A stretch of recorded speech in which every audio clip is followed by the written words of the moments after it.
That's a damn good fight. I mean, Chiesa has been a commentator for a long period of time. And he's certainly settled into the role, and now he's going to fight Neil Magny, who is similar to Kevin Holland, who just fights often, regular, and tries to fight as often as possible. And it wasn't that long ago that he was 5-0 in 1 year. So definitely an interesting matchup for me. It's good because Michael Chiesa, the last time he fought was literally pretty much this time last year against Rafael dos Santos, where he beat him by a decision. And then he only fought once in 2019 against Diego Sanchez, which is also by decision. And then he fought twice in 2018. One was a loss by submission to Anthony Pettis, but he also beat Carlos Condit by submission in the second round. So the man's got a good record of 17-4. He's got a phenomenal story behind him. Do you know the Ultimate Fighter story behind him? Yeah, he lost. Was it his dad? His lost. Dad, yeah. He lost. He lost to his dad. Came into the finale and beat. It was Quinta. Yeah, Alaquinta. Fuck, why do you guys have such fucking hard names to say? Yeah, well, it's just a story about how he was been a very, very unlucky guy, and he was on that bus crash when McGregor threw the dolly at. You can see when he got hit with the glass. Yeah, and he there's was a bit of blood meant coming. to fight that time.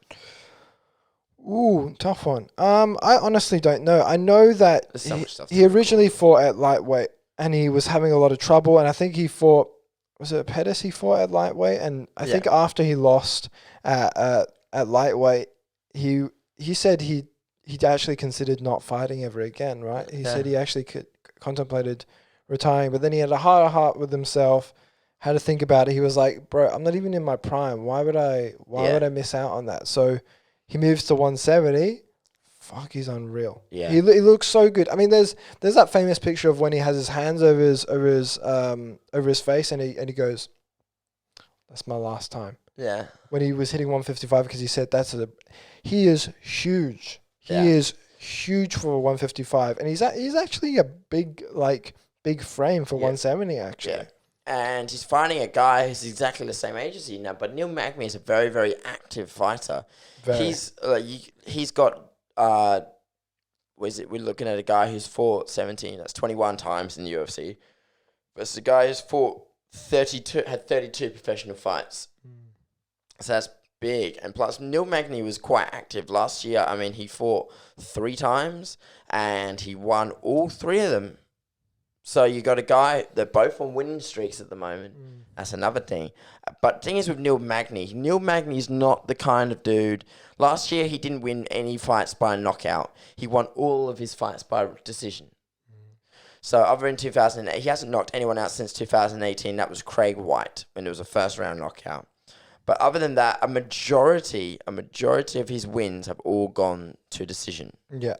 So we got a guy who's known for putting people away via submission or knockout, versus a guy who wins by other than that.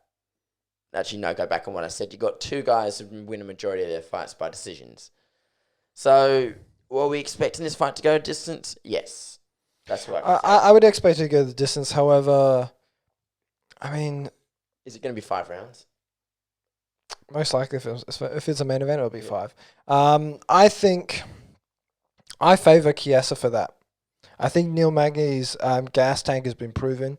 He does very well. He's a very active fighter. He's always training.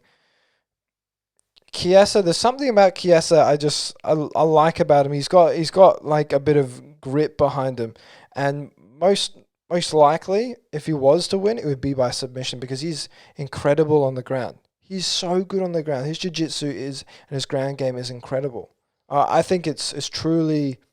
I don't think it's not underrated, but I don't think it gets the credit that it deserves. I think Chiesa's ground game is something to be reckoned with, and I think it does.